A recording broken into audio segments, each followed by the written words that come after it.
আমার ছেলে আমাকে বলল, মা এত টাইট কেন? তখন আমি তাকে বললাম, টেবিলের ওপর তেল আছে, তেলটি আগে তোমার হাতে নাও। তারপর কি হলো সেগুলো সত্য ঘটনা এখন আপনাদেরকে জানিয়ে দিব।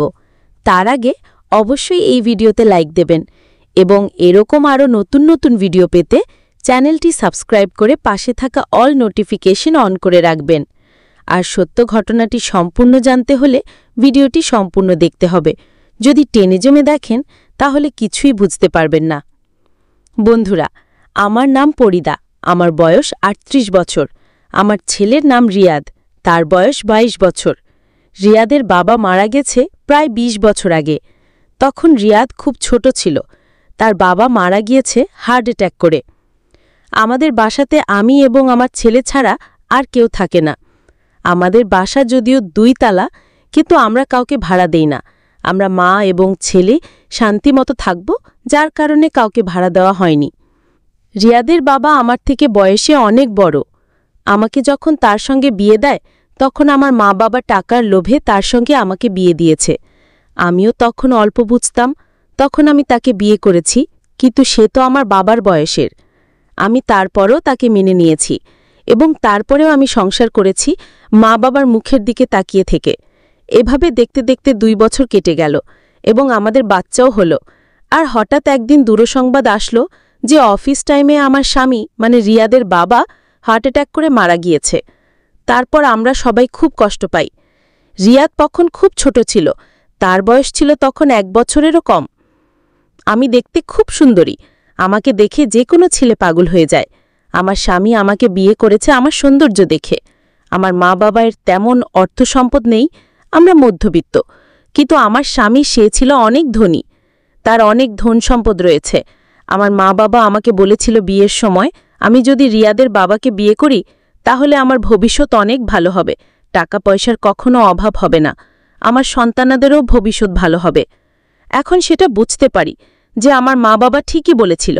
বন্ধুরা, আমার ছেলে ছোট থেকে আমার সঙ্গে রাতের বেলা ঘুমায়। রিয়াদ আগে ভদ্র ছেলেদের সঙ্গে ঘোরাফেরা করত, মিশত এবং তার বন্ধুরা সবাই ভদ্র ছিল। সে এখন কলেজে পড়াশোনা করে, তার অনেক বন্ধু রয়েছে, তাদের সঙ্গে সে এখন মেলামেশা করে। স্কুল লাইফে আমি তাকে নিজেই স্কুলে থুয়ে আসতাম এবং স্কুল ছুটি দিলে আমি নিজে গিয়ে নিয়ে আসতাম। আর এখন সে কলেজে যায় আমাদের নিজের গাড়িতে করে এবং গাড়িতে করে আসে। আমি আমাদের ড্রাইভারকে বলেছি আমার ছেলে কখন কি করে না করে আমাকে খবর দিবে, ঠিক আছে? সে যেন কোনো খারাপ কাজে না করতে পারে, বন্ধুদের সঙ্গে খারাপ কোথাও যেতে না পারে, খারাপ কোনো আড্ডা দিতে না পারে। এগুলো দায়িত্ব আমি যখন ড্রাইভারকে দিয়েছি তখন আমি তাকে মাসে একটি ভালো স্যালারি দেই। কিন্তু সেই ড্রাইভারটি খুব ভালো ছিল আগে, কিন্তু এখন বর্তমানে ড্রাইভারটি খুব খারাপ। কারণ আমার ছেলে তাকে টাকা পয়সার লোভ দেখিয়ে সে যেখানে সেখানে তাকে নিয়ে যায়। তারপর আমাকে সে কোনো কথা বলে না এবং সে যদি কোনো খারাপ পার্টিতে বা তাদের বন্ধুদের সঙ্গে খারাপ কোথাও যায় তাহলেও আমাকে কোনো কিছু জানায় না। আমার ছেলে রিয়াদ কলেজে যাওয়ার পর তার আচার আচরণ সব কিছু বদলে গেছে।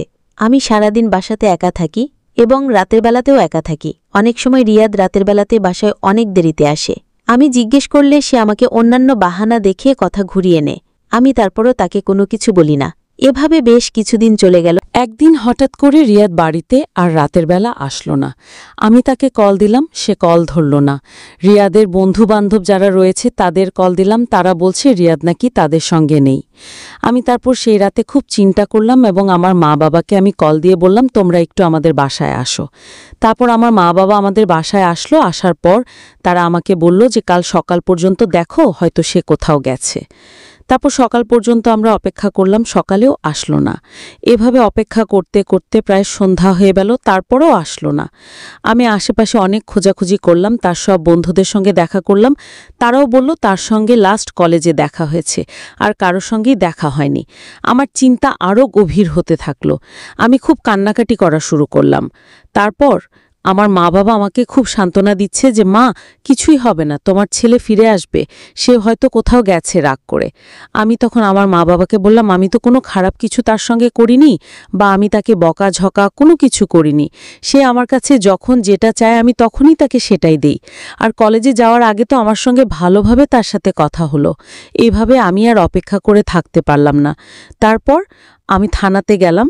থানাতে যাওয়ার পর তার নামে আমি সবকিছু খুলে বললাম যে আমার ছেলে এভাবে নিখোঁজ হয়ে গেছে, তাকে কলেও পাচ্ছি না, কোনো কিছুতে পাচ্ছি না।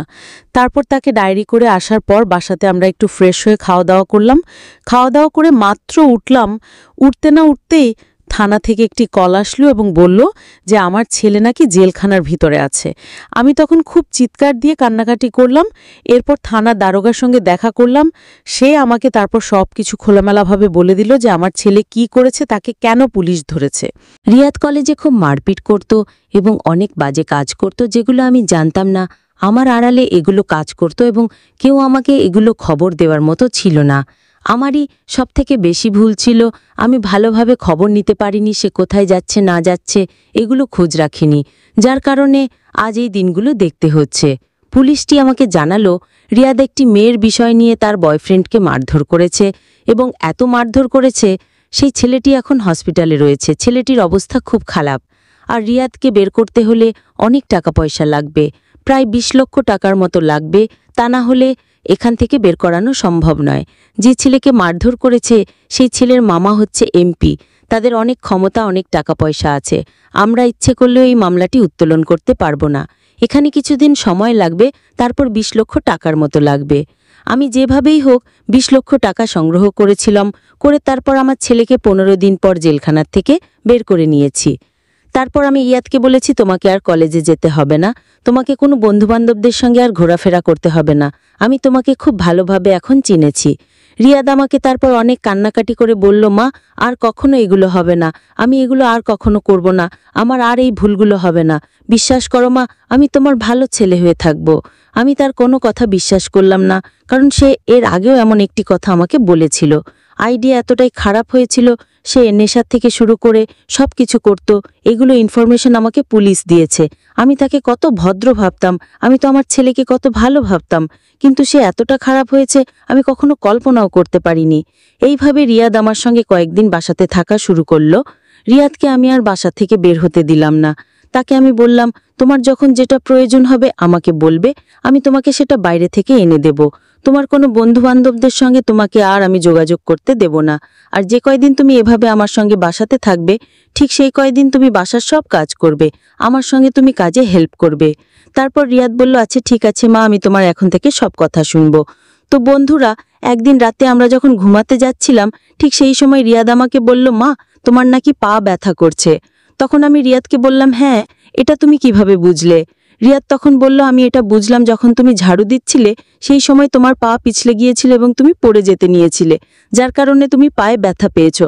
আমি যখন টেবিলে বসেছিলাম তখন আমি খেয়াল করেছি তুমি তখন একটু ব্যথা পেয়েছো।